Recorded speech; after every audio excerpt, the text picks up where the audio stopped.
మన ప్రభు అయిన యేసుక్రీస్తు పరిశుద్ధ నామములో ఈ పాడ్కాస్ట్ ద్వారా వాక్యం వింటున్న ప్రతి వారికి నా హృదయపూర్వకమైనటువంటి వందనాలు. దేవుడు మిమ్మల్ని దీవించునుగాక. యెషయా ప్రవచన గ్రంథం 65వ అధ్యాయము 2వ వచనం చివరి మాట, నేనున్నాను, ఇదిగో నేనున్నాను అని నా పేరు పెట్టబడిన జనముతో చెప్పుచున్నాను. చదివిన వాక్య భాగంలో సాక్షాత్తు ప్రభువే మాట్లాడుతున్నటువంటి మాట, నేనున్నాను అని ఆయనే ప్రత్యక్షపరుచుకుంటున్నాడు. ఎవరికి తనను తాను ప్రత్యక్షపరుచుకుంటున్నాడు అనగా ఆ పై వచనాలు చూస్తాం.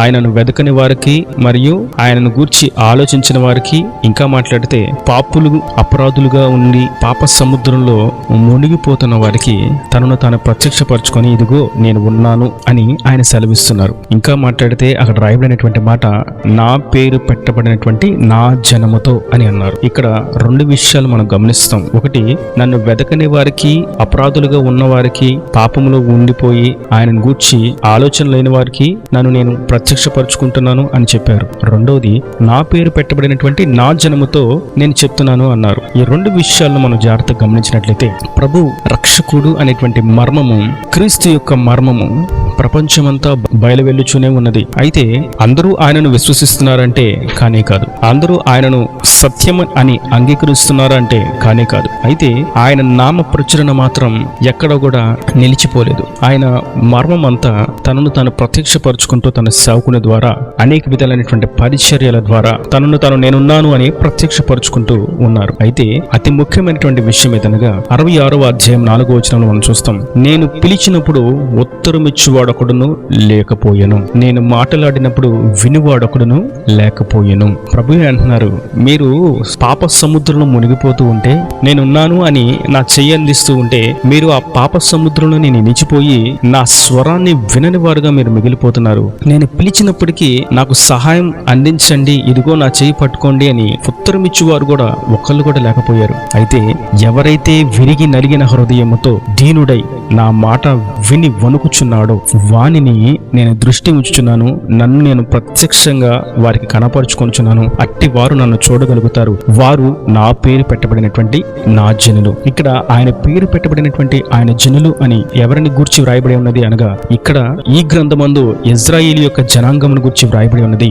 నేడైతే అదే మాట ఆయన నామములో రక్షణ పొందుకొని ఆయన రెండవ రాకడ కొరకు కనిపెట్టుకున్న వారిని గూర్చి ఆయన సెలవిస్తున్నారు, వారు నా పేరు పెట్టబడినటువంటి నా జనులు అని మనలను గూర్చి ఆయన సెలవిస్తున్నారు. ఇప్పుడు మనకు ఆయన తోడుగా ఉన్నాడు. మనం ఎప్పుడు ప్రార్థన చేసినా, ఎప్పుడు ఆయన సన్నిధికి చేరినా, నా ప్రభువా అని ఆయనను పిలిచిన, సహాయం కొరకు ఆయన అర్థించిన, మోకరించిన, స్తుతించిన, ఆలాపించిన అన్ని సన్నివేశాల్లో ఇదిగో నేనున్నాను అని సెలవివ్వగలిగినటువంటి సర్వశక్తిమంతుడు సజీవుడు ఆయన ఒక్కడే. ఆయన మరణించాడు, సమాధిలో పెట్టబడ్డాడు, కానీ ఆయన పాతాళంలో విడవబడలేదు. ఆయన మరణపు ముళ్ళను విరిచి పునరుద్ధానుడై నేను ఉన్నాను అని సెలవిస్తున్నారు. అపోస్తలులకు కూడా ఆయన పునరుద్ధానమైన తర్వాత వారికి ప్రత్యక్షపరుచుకొని ఇదిగో యుగ సమాప్తి వరకు సదాకాలము నేను మీతో ఉన్నాను అని చెప్తున్నారు. మరియు ఆయన ప్రకటన గ్రంథంలో అంటారు, నేను ఉన్నవాడును అనువాడును, నేనే ఆదియు నేనే అంతము, ఆల్ఫా ఒమేగా నేనే అయ్యున్నాను అని అంటారు. దాని అర్థం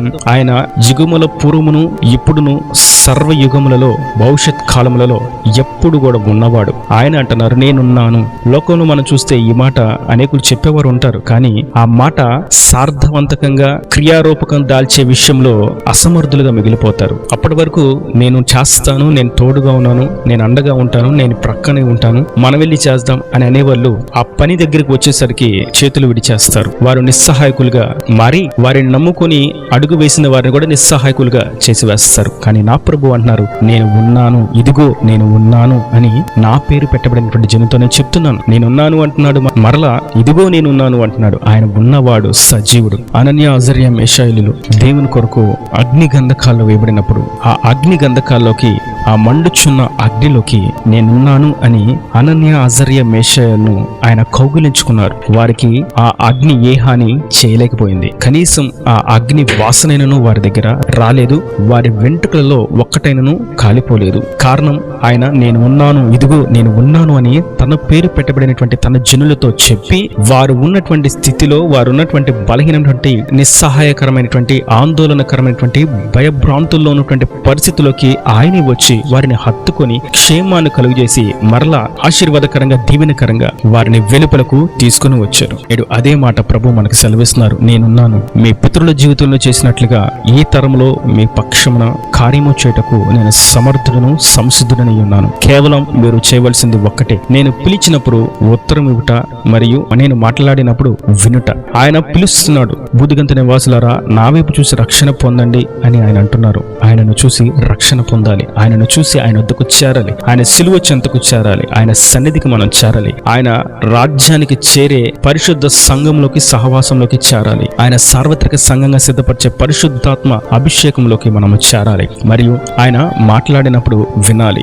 ఏమని ఆయన ఆజ్ఞాపిస్తున్నాడు? నా ఆజ్ఞలను కట్టడలను విధులను మీరు గైకొనుడి అని ఆయన సెలవిచ్చారు. ఆ మాటలను మనం వినాలి. నీ దేవుడిని యెహోవా నేనే, పైన ఆకాశం అందే గాని క్రింద భూమి అందే గాని దీని రూపమును చేసుకోనకూడదు, దానికి సాగలు పడకూడదని అని చెప్పాడు. ఆ మాట మనం వినాలి. నీ దేవుడిని యెహోవాను పూర్ణ హృదయంతో, పూర్ణ బలంతో, పూర్ణ వివేకంతో, పూర్ణ శక్తితో ఆరాధించు అని చెప్పాడు. ఆ మాట మనం వినాలి. నిన్ను వలి నీ పొరుగు అని ప్రేమించు అని చెప్పారు. ఆ మాట మనం వినాలి. దొంగిలించకూడదు, వ్యభిచారం చేయకూడదు, అబద్ధం ఆడకూడదు, వ్యర్థమైన మాటలు మాట్లాడొద్దు, దేనిని ఆశించొద్దు, ఆశా నిగ్రహం కలిగి ఉండాలని ఆయన చెప్పారు. ఆ మాట మనం వినాలి.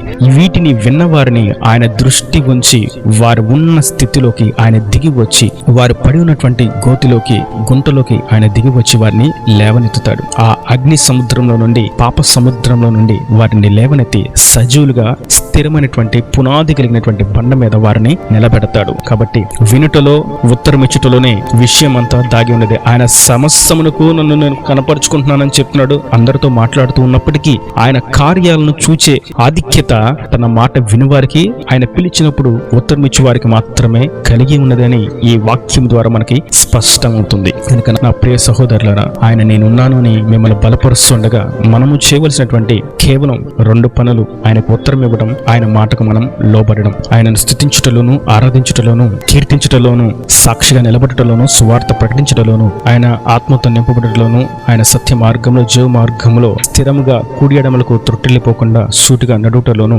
మనం నిలిచి ఉన్న వారంగా, ఆయన వాగ్దానానికి మనం వారసులుగా నిలబడడానికి ఇది మాత్రమే మార్గము. ఆయన పిలిచినప్పుడు ఉత్తరం ఇవ్వటయు మరియు ఆయన మాట్లాడినప్పుడు వినుటయు. నేడు మనం చూస్తూ ఉంటే వాగ్దానాలు తీసుకుంటారు. సంవత్సరాదిలో అనేకమైనటువంటి వాగ్దానాలు, అది వారి కోసమే అని వారు ఎంతో సంతోషిస్తారు. కానీ ఆయన పిలిచినప్పుడు ఉత్తరం ఇవ్వకుండా, ఆయన మాట్లాడినప్పుడు వినకుండా, ఆయన వాగ్దానం నాకే అంటే, నేనున్నాను, ఇదిగో నేనున్నాను అని ఆయన చెప్పినా, నా కౌగిలిలో నిన్ను దాచాను అని చెప్పినా, నా అరచేతిలో నిన్ను చెక్కి ఉన్నాను అని చెప్పినా, ఎవరు నేను విడిచినా నేను విడువను అని చెప్పినా, అవన్నీ బయటే, హృదయం బయట నిలిచి ఉంటే గానీ, కనుక ఆయన వాగ్దానాలు 100% మన జీవితంలో ఆచరణాత్మకంగా, క్రియారూపకంగా ఉండాలి, దీవెనకరంగా ఉండాలి. అనగా మనము ఆయన యొద్దకు చేరాలి. విరిగి నలిగిన హృదయముతో ఆయన మాటను విని మనం వణుకుచు ఆయన చిత్తానికి లోబడిన వారంగా ఉండి, ఆయన ఆశీర్వాదాలకి 100% వారసులంగా, హక్కుదారులుగా నిలబడినట్లయితే, ఆయన చెప్పిన మాటను నెరవేర్చడానికి ఆయన సమర్థుడు, శక్తి గలవాడు. ఆయన అంటున్నాడు, ఇదిగో నేనున్నాను, నా పేరు పెట్టబడినటువంటి నా జనులతో. ఆయన విశ్వాసం ఉంచి, ఆయన కార్యం కొరకు ఎదురు చూస్తూ, ఆయన నామములో ప్రార్థన చేస్తూ, ఆయన స్తుతిస్తూ, కీర్తిస్తూ, అన్ని స్థితిగతులలో స్థిరంగా నిలబడుతూ, విశ్వాసులు ఏమాత్రం సడిలిపోక నిరీక్షణ కలిగి, ఆయన పరిశుద్ధాత్మ నడిపింపులు నడుస్తూ, వాక్యాన్ని ధ్యానిస్తూ, ఆయన చిత్తాన్ని ఎరుగుతూ నడుస్తున్నటువంటి జనులను ఆయన ఎప్పుడూ విడిచిపెట్టలేదు. విడిచివాడు కానే కాదు. ఆయన దృష్టి ఉంచి వాగ్దానం నెరవేర్చువాడు, నేనున్నాను అని చెప్పి వెన్ను తట్టువాడు, ధైర్యపరచువాడు, గమ్యములకు చేర్చువాడు, చెయ్యి పట్టి దాటలేని తీరాలను దాటించువాడు, ఆయన సాక్షిగా అనేకుల మధ్య నిలబెట్టువాడు, ఆయన నిత్య రాజ్యానికి మనలను వారసులుగా చేర్చువాడు. ఈయన దేవుని మాటలు ప్రతి వాని హృదయంలో నీరు కట్టి ఫలింపు చేయను గాక. ఆమేన్. God bless you. తలల మంచి కళ్ళ మూసటితే మీ కొరకు చిన్న ప్రార్థన. ప్రేమ స్వరూపి కరుణ కటాక్షం గల తండ్రి, నా ప్రభువా, ఈ వాక్యాన్ని ప్రత్యేకబడిన కృపతో జ్ఞాపకం చేసుకుని అలాగే దీవించను. వారు నేనున్నాను అని ధైర్యం చెప్పిన వాడు నీవే. లోకంలో అనేకులు నేనున్నాను అని చెప్పిన వారు విడిచిపెట్టువారు తప్ప కార్యాన్ని సఫలం చేయవారు కానే కారని మీరు సెలవిచ్చారు. నీవు ఉన్నవాడవు, అనువాడవై ఉన్నావని, నీ వాగ్దానం నెరవేర్చడానికి నీవు సమర్థుడు, శక్తి గలవాడవని, నీ మాట విని నీ మాటకు లోబడి నువ్వు పిలిచినప్పుడు ఉత్తరం ఇచ్చి, నీ మాట విని వణుకుచున్న వారిని దృష్టి ఉంచి నీ వాగ్దానాలు నెరవేరుస్తున్నాను మీరు సెలవిచ్చిన నీ మాటను 100% ఈ వాక్యాన్ని ప్రతి బిడ్డ జీవితంలో మీరు నెరవేర్చి నిండాలుగా దీవించండి. వారి ప్రతి అవసరం అక్కర్ను నీ మహిమ చెల్లించి నిండాలుగా దీవించి రాజ్యాన్ని సిద్ధపరచమని స్పర్శిద్దాన్ని ప్రార్థించి వేడుకున్నాను తండ్రి. ఆమేన్. ఆమేన్.